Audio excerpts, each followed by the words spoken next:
کا قرآن نے یہ بتلایا تھا کہ ان کا بسترا الگ کر دو، اپنا بسترا الگ کر دو، اور گھر میں اسی میں رہنا ہے، دوسرے گھر میں نہیں رہنا ہے، لیکن بسترا الگ الگ ہونا چاہیے، اس کی لیٹنے کی جگہ الگ، اپنی لیٹنے کی جگہ الگ۔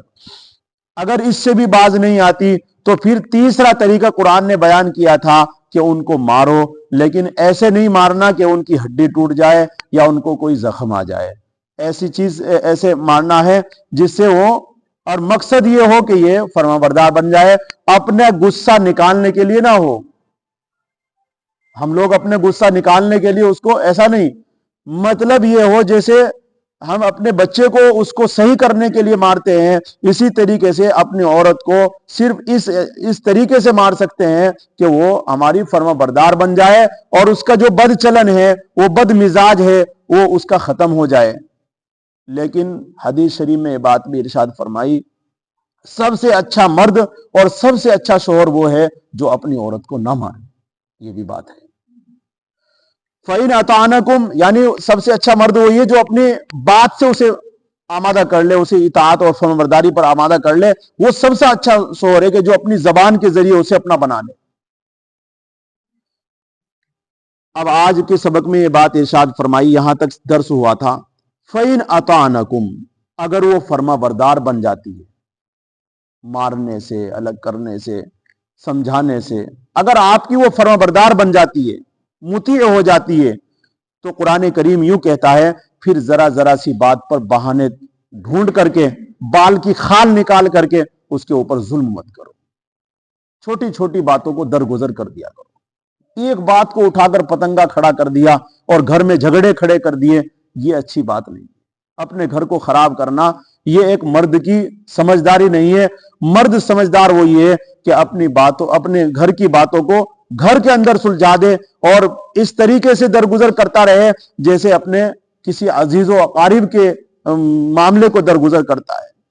تو اس طریقے سے اگر کریں گے تو قرآن کریم نے کہا کہ بہت اچھا ہے، اور اگر تم ایسے نہیں کرو گے بلکہ بال کی خال نکال کر عورتوں کو مارنا شروع کر دو گے، تو قرآن کریم یوں کہتا ہے تم اپنے حقوق کی وجہ سے اسے مارو گے تو اللہ یوں کہتے ہیں کہ پھر میرے بھی حقوق ہیں، پھر میں بھی پکڑوں گا۔ تو تم اس پر ذرا سے اپنے حقوق ادا کرنے کے لیے ظلم کرتے ہو، تو اگر میں اپنے والی پر آ جاؤں اور میں اپنے حقوق کا مطالبہ کرنے لگوں، پھر تم میں سے کوئی نہیں بچ سکتا ہے۔ اس لیے اللہ نے کیا کہا، علی کبیرہ، میں تم سے بڑا ہوں اور میرے حق بھی بڑے ہیں۔ جیسا کوئی بڑا ہوتا ہے اس کے حقوق بھی بڑے ہوتے ہیں، چھوٹا ہوتا ہے تو حق بھی چھوٹے ہوتے ہیں۔ ہم تو چھوٹے ہیں، کمزور ہیں، ہمارے حق بھی چھوٹے اور کمزور ہیں، اللہ بہت بڑے ہیں۔ حدیث شریف میں آیا، اللہ کے رسول صلی اللہ علیہ وسلم سے پوچھا گیا، یا رسول اللہ ہمیں بتا دیجئے کہ اللہ تعالیٰ کے بندوں پر حق کیا ہے؟ نبی کریم صلی اللہ علیہ وسلم نے فرمایا کہ اللہ تبارک و تعالیٰ کا حق بندوں پر یہ ہے کہ اس کی عبادت کی جائے اور اس کے ساتھ کسی کو شریک نہ ٹھہرائے، نہ اس کی صفات میں، نہ اس کی صفات میں، نہ اس کے عبادت میں، اور نہ اعتقاد میں، کسی کو اس کے شریک نہ ٹھہرائے۔ یہ ہے اللہ رب العزت کا حق بندوں پر۔ پھر پوچھا گیا رسول اللہ اور بندوں کا حق اللہ پر کیا ہے؟ حدیث شریف میں آیا، اللہ کے رسول صلی اللہ علیہ وسلم نے ارشاد فرمایا کہ بندوں کا حق یہ ہے اللہ پر کہ جو بندہ اللہ کی عبادت کر کے اللہ کے پاس جائے گا، اللہ رب العزت پر حق یہ ہے کہ اس کو پھر جہنم میں نہ ڈالے بلکہ اس کو جنت میں ڈالے۔ اللہ تو اپنے حقوق کو پورا کریں گے، ہم ہی ہیں جو اللہ کے حق کو پورا نہیں کر رہے ہیں۔ تو اس کو قرآن کریم کے اندر فرمایا فَإِنْ أَطَعْنَكُمْ فَلَا تَبْغُوا، پس اگر تمہاری وہ عورتیں فرما بردار ہو جائے۔ کون سی عورت؟ جو تمہاری بات نہیں مانتی تھی۔ ایک تو ماننے والی، اس کی تو کوئی بات ہی نہیں ہے، وہ تو بہت اچھی عورت ہے، اس کے لیے تو سب چیز دعا کرتی ہے مغفرت کی، اللہ بھی اس کے مددگار ہیں۔ لیکن وہ عورت جس کی کوئی تربیت نہ ہوئی ہو، آپ اسے زبان کے ذریعے، آپ اس کو یہ 3 طریقے جو قرآن نے دیے، اس طریقے سے اسے آپ فرما بردار بنا لیتے ہو، تو پھر قرآن نے کہا فَلَا تَبْغُوا عَلَيْهِنَّ سَبِيلًا، پھر بال کی خال، ذرا سی بات پر جھگڑا مت کھڑا کرو، درگزر کر دو کچھ باتوں کو، کچھ اپنا آپ بھی کر لیا کرو۔ اللہ کے رسول صلی اللہ علیہ وسلم نے تو یہ سنت ہے کہ کبھی کبھی گھر کے اندر جھاڑو بھی لگائی ہے، گھر کے اندر جھاڑو لگائی ہے، کبھی کبھی حضرت عائشہ رضی اللہ تعالیٰ عنہ کے ساتھ بیٹھ کر روٹی بھی پکائی ہے۔ تو ان سے زیادہ حق اور ان سے زیادہ مردانگی میں کون زیادہ ہو سکتا ہے؟ اور ان سے زیادہ بڑا کون ہو سکتا ہے؟ ہم آج اپنے گھروں میں اتنے بڑے بن گئے کہ ہم جھاڑو لگانا پسند نہیں کرتے، سارا کام وہی کرے گی بیچاری، کپڑے بھی وہی دھوگی، بچوں کے سارے ذمہ داری، روٹی پکانا، اس کے کپڑے ان کے نہلانا، سب ذمہ داری ان کی اس کے اوپر، اور پھر مزید چولہے کا کام ہے، کچن کا کام ہے، پھر گھر کی جھاڑو ہے، سارے کام اس کے اوپر رکھ رکھے ہیں۔ اب وہ بیچاری پورے دن لگی رہتی ہے، ہم شام کو آتے ہیں، بات یہ ہے کہ ہم بھی تھک جاتے ہیں، بات وہ نہیں ہے، لیکن سب سے اچھا یہ ہے، ہمارے نبی نے بتایا کہ عورت کے ساتھ اپنی کچھ کام کرا دیا کرو۔ اس میں کوئی یہ نہیں کہ رو کے نہ رہے جورو کا غلام، لوگوں کی باتوں کو چھوڑو، لوگ تو لڑانا ہی چاہتے ہیں، گھر کو برباد کرنا چاہتے ہیں۔ بہت سے کہہ دیتے ہیں ارے یہ مرد تو اپنی عورت کا بہت غلام ہے، گھر میں جھاڑو دیتا ہے۔ کیا اللہ کے رسول صلی اللہ علیہ وسلم گھر میں اپنے بیوی کے غلام تھے؟ نہیں، سنت ہے یہ مدد کرنا، وہ بھی ایک انسان ہے اور ہماری پسلی سے بنی ہے، وہ آدھی بیچاری میں عقل ہے، ہر چیز میں کمزور ہے، مرد کے سامنے ہم طاقتور ہیں اور پھر بھی اس کے اوپر ظلم کرتے ہیں۔ نہیں، اللہ ہمیں اس کی سمجھ عطا فرمائے۔ قرآن نے کہا ان اللہ کان علیٰ کبیرہ، بے شک اللہ تبارک و تعالی بڑی رفعت اور عظمت والے ہیں۔ کہنے کا مطلب یہ اللہ کا یہ ہے، اگر تم اپنے حقوق کے اندر اتنی سختی کرو گے عورت کے اوپر تو میں بھی پھر سختی کروں گا، آؤ میرے پاس، پھر میں بتاؤں گا تمہیں۔ تو اس لیے ہمیں اتنی سختی سے اپنے حقوق ادا نہیں کرانے ہیں، بہت نرمی کے ساتھ، محبت کے ساتھ، پیار کے ساتھ۔ آگے فرمایا کبھی کبھی ایسا ہوتا ہے میاں بیوی کے جو جھگڑے ہوتے ہیں وہ گھر میں سلجھتے نہیں، بات بہت لمبی ہو جاتی ہے، دوسروں کے پاس چلی جاتی ہے، عورت بھی ضدی، مرد بھی ضدی ہو گیا، اور گھر کے اندر کوئی بات سمجھنے کے لیے تیار نہیں ہے، بس لڑائی لڑائی لڑائی۔ تو پھر قرآن کریم نے اس کا ایک طریقہ بتلایا ہے اگلی آیت میں۔ کیا طریقہ ہے؟ یوں فرمایا کہ اگر میاں بیوی میں لڑائی طول پکڑ جائے، لمبی ہو جائے، تو پھر طریقہ یہ ہے کہ مرد کے خاندان میں سے کوئی ایک آدمی سمجھدار جو فیصلہ کرنا جانتا ہو، اس طریقے سے ایک اس میں سے لیا جائے۔ یعنی ایسا نہیں کہ ابھی کورٹ کچہری میں نہیں جانا، ابھی گھر کی بات گھر میں ہی سلجھانی ہے، بیٹھ کر کے پنچایت میں رکھنی ہے۔ تو ایک آدمی مرد کے خاندان سے لیا جائے، اس کے قرابت داروں سے لیا جائے، اور ایک آدمی عورت کے خاندان سے لیا جائے، سمجھدار جو فیصلہ کرنا جانتا ہو، جس میں کچھ عقل ہو، سمجھداری ہو، اور پھر دونوں کے دونوں کو اپنا حکم تسلیم کر لے۔ یعنی جو یہ کہہ دیں گے وہ مرد کے خاندان میں جو ہے، جو مرد وہ کہہ دے گا تو مرد بات مانے گا، اور عورت کے خاندان میں جو ہے تو عورت وہ کچھ فیصلہ کر دے گا تو عورت کو ماننی پڑے گی۔ اس طریقے سے ہو تو دونوں کے دونوں جب تیار ہو گئے، دونوں کے دونوں بنا دیے خاندانوں نے، پنچایت نے، بھائی ایک اس میں سے ایک اس میں سے، تو دونوں کے دونوں مرد سے بات کرے، ایک جا کر کے ایک عورت سے بات کرے، عورت والا عورت سے بات کرے اور مرد والا مرد سے بات کرے۔ ہاں بھائی تو کیا چاہتا ہے، کیا تیری لڑائی، کس وجہ سے تو ایسا کر رہا ہے، کیا تجھے اچھی نہیں لگتی، کیا تیرے کچھ اور کام ہے؟ اس طریقے سے اس کی دل کی بات کو لے، بات کو سلجھانے کچھ ہے، تو کیا چاہتا ہے، رکھنا چاہتا ہے، چھوڑنا چاہتا ہے، کیا تیرا مقصد ہے؟ اگر تیری غلطیاں ہم ختم کروا دے، تیرے سے معافی منگوا دے، تو کیا چاہتا ہے؟ اس طریقے سے یعنی دونوں میں بات کر کے آرام سے۔ اور پھر قرآن یہ کہتا ہے کہ اگر یہ دونوں مصلح جو صلح کرانے والے، یہ حکم، اگر ان کے دلوں میں کچھ چاہت ہو کہ ان دونوں میاں بیوی کا گھر بس جائے، تو اللہ یوں کہتے ہیں کہ پھر ہم ان کا گھر بسا دیتے ہیں، ان کا گھر بس جاتا ہے، اور پھر وہ لڑائیاں ختم ہو جاتی ہے۔ اگر دونوں فیصلے کرنے والوں کی نیت خراب ہو تو کبھی بھی فیصلہ صحیح نہیں ہوتا ہے، یہ قرآن کریم نے کہا ہے۔ اس لیے کیا فرمایا کہ فیصلہ کرنے والے قرابت والوں میں سے ہو، باہر کا آدمی کوئی نہ ہو، کہیں لا کر خاندان اور کسی پردھان کو لا کر کے بٹھا دے جی تو کر لے بات، جتنی وہ نہیں بات سلجھانا چاہتا، بات سلجھانا جو چاہتے ہیں وہ گھر کے لوگ ہوتے ہیں، وہ نہیں لڑائی چاہتے ہیں۔ تو مرد کے خاندان میں سے ہو، اسی طریقے سے عورت کے خاندان میں سے ہو، یہاں باہر والوں کا ذکر نہیں ہے کہ ہم محلے میں سے کسی کو لے گئے چلے یار ہمارا معاملہ سلجھا دے، بات صحیح ہے وہ بھی، لیکن حکم جو بنایا جائے گا وہ خاندان والوں میں سے بنایا جائے گا۔ قرآن کریم نے اس کا طریقہ بتلایا، فرمایا وَإِنْ خِفْتُمْ شِقَاقَ بَيْنِهِمَا، اور اگر تم اوپر والوں کو، یعنی اوپر والا کا مطلب یہ کہ جب گھر کی لڑائی باہر چلی جائے، خاندان میں چلی جائے، رشتہ داروں میں چلی جائے، طول پکڑ جائے، گھر کی بات گھر میں سلجھ نہیں رہی بلکہ باہر چلی گئی ہے، تو اوپر والوں کا مطلب یہ کہ مرد کے خاندان والوں اور عورت کے خاندان والے، اگر تم اوپر والوں کو شقاق بینہما، کہ ان دونوں میاں بیوی میں کشائش کا اندیشہ ہو، یعنی بات نہیں سلجھے گی، یہ بات اندیشہ ہو گیا ہے کہ اب ان میں بہت لڑائی ہو چکی ہے اور بات بہت حد تک پہنچ چکی ہے، تو اب یہ چاہیے دونوں خاندان والوں کو کہ فَبْعَثُوا حَكَمًا مِّنْ أَهْلِهِ، کہ مرد کے خاندان میں سے، اہل میں سے ایک آدمی جو تصفیہ کرنے کی لیاقت رکھتا ہو، جو فیصلہ کرنے کی لیاقت رکھتا ہو، اس کے اندر سمجھداری ہو، اس کو حکم بنائے مرد کے خاندان سے، اور ایک آدمی جو تصفیہ کرنے کی لیاقت رکھتا ہو عورت کے خاندان سے بھیجو، یعنی دونوں کو آپس میں بھیجو، بات کراؤ، بھائی کیا چاہتے ہیں، دونوں وہ بھی بیٹھ کر بات کرے پہلے، ہاں بھائی کیا چاہیے، پھر وہ ان سے بات کرے، بات کر کے پھر بیٹھے، جو وہ فیصلہ کر دیں گے پھر وہ فیصلہ ماننا پڑے گا۔ اللہ کے حضرت علی رضی اللہ تعالیٰ کے پاس اس طرح کا معاملہ پیش ہوا کہ ایک میاں بیوی میں لڑائی ہو رہی تھی، اور میاں بیوی کی لڑائی اس قدر طول پکڑ گئی کہ مرد بھی اپنے بہت ساری جماعت کو لے کر آ گیا اور عورت بھی لے کر آ گئی، وہ بھی بہت سارے 10-20 لوگوں کو لے کر آ گئی، اور ادھر سے یہ بھی 10-20 لوگوں کو لے کر آ گیا۔ تو حضرت علی رضی اللہ تعالیٰ نے فرمایا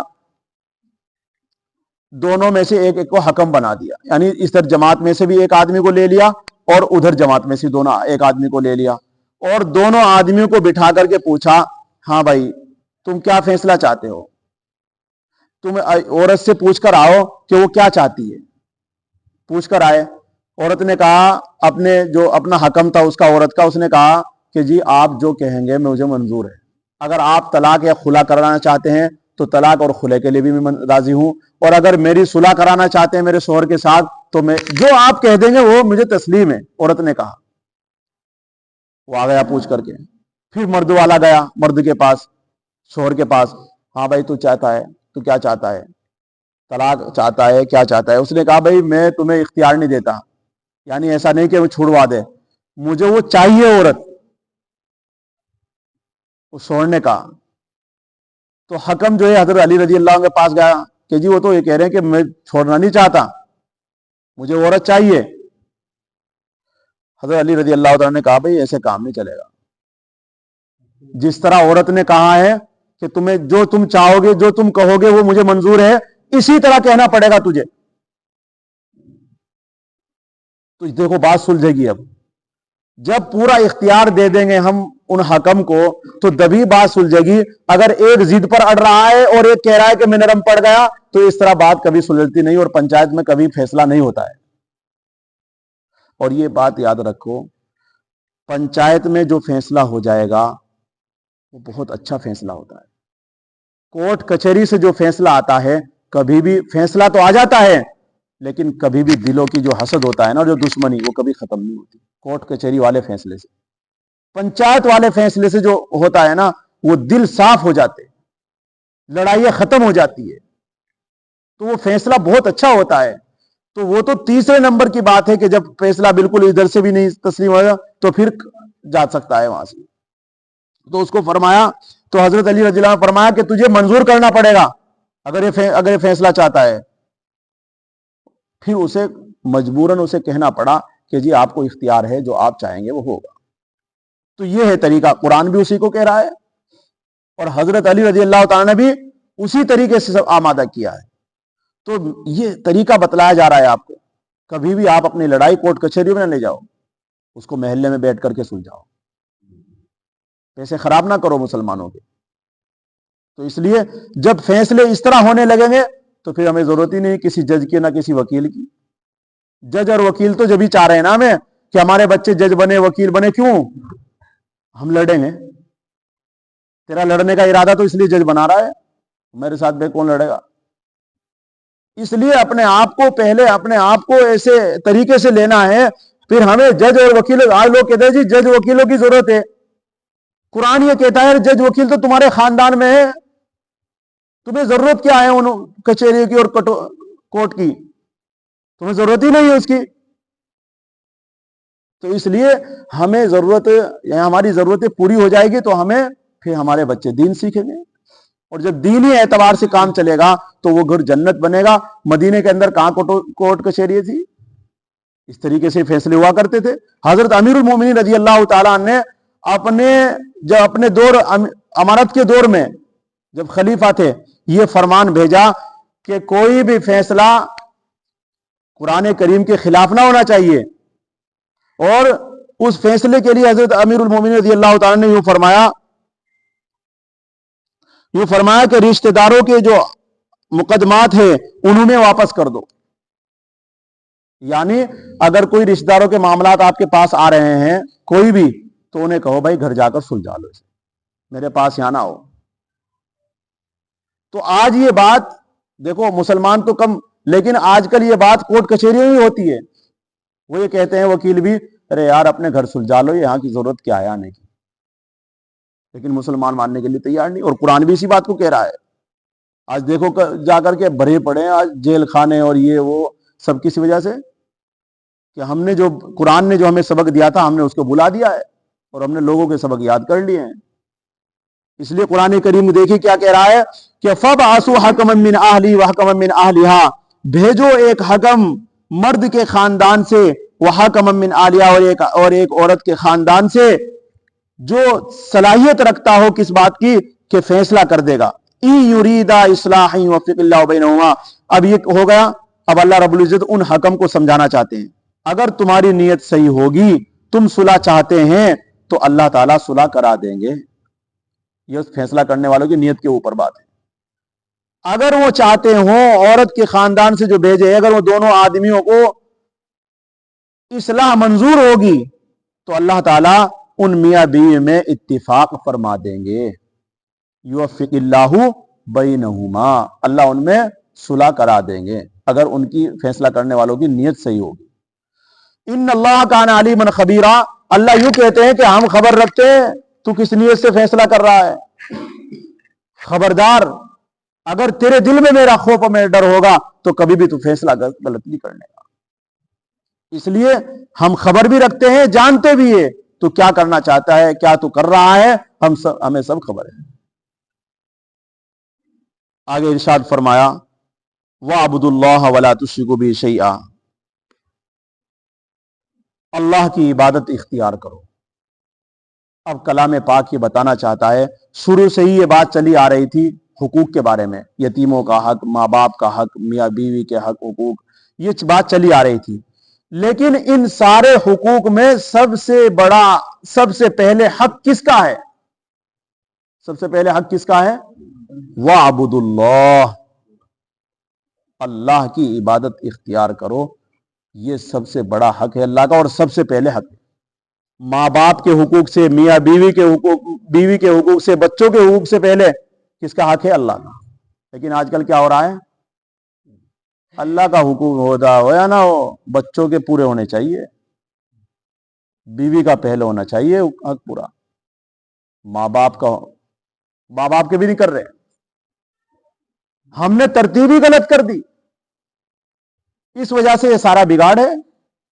جب تک مسلمان کی ترتیب صحیح رہے گی قرآن کے مطابق، کبھی بھی گھروں کے اندر، خاندانوں کے اندر اور زندگی کے اندر کبھی بگاڑ اور فساد نہیں ہو سکتا ہے. قرآن یوں کہہ رہا ہے سب سے پہلے اللہ کی عبادت کرو. ہم کیا کر رہے ہیں؟ بچوں کے لیے کما رہے ہیں. کس نیت سے؟ ارے یار بچوں کے نکاح کرنے ہیں، بچوں کا حق ہے، بچوں کے کپڑوں کی، کھانے کی ذمہ داری ہے.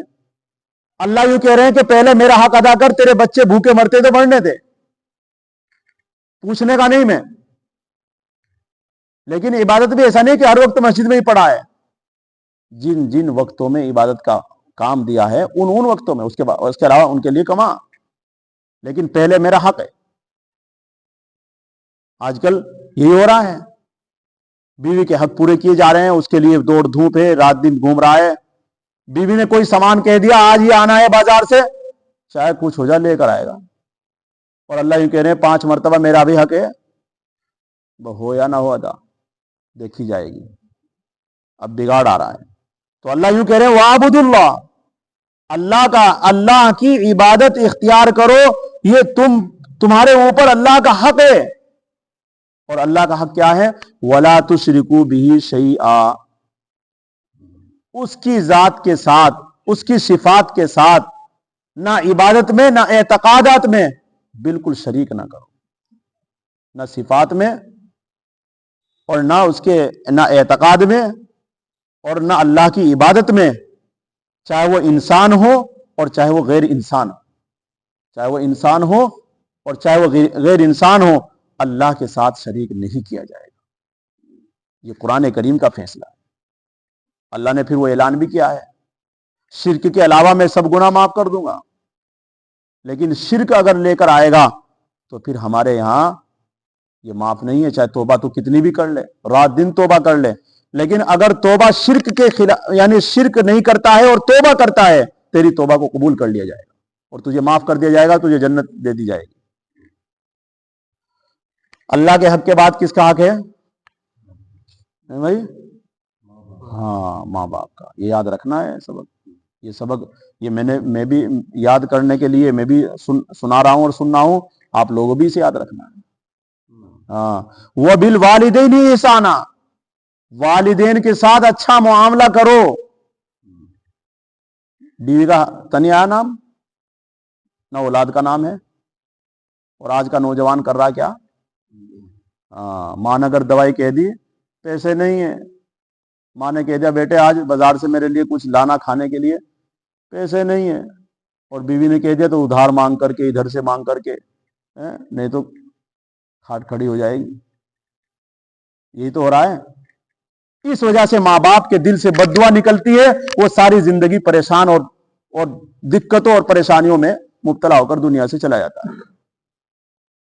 کاش کہ آج کا مسلمان اس طریقے سے اپنی زندگی گزارے تو واقعی دنیا ہی کے اندر جنت کے مزے آئیں گے. دنیا ہی کے اندر. وَبِالْوَالِدَيْنِ إِحْسَانًا، والدین کے ساتھ حسن سلوک. انشاءاللہ اگلی تفسیر آپ کے سامنے آئے گی تو والدین کے حقوق کے متعلق آپ کے سامنے آئے گی. اللہ تعالی ہم سب کو کہنے سننے سے زیادہ عمل کرنے کی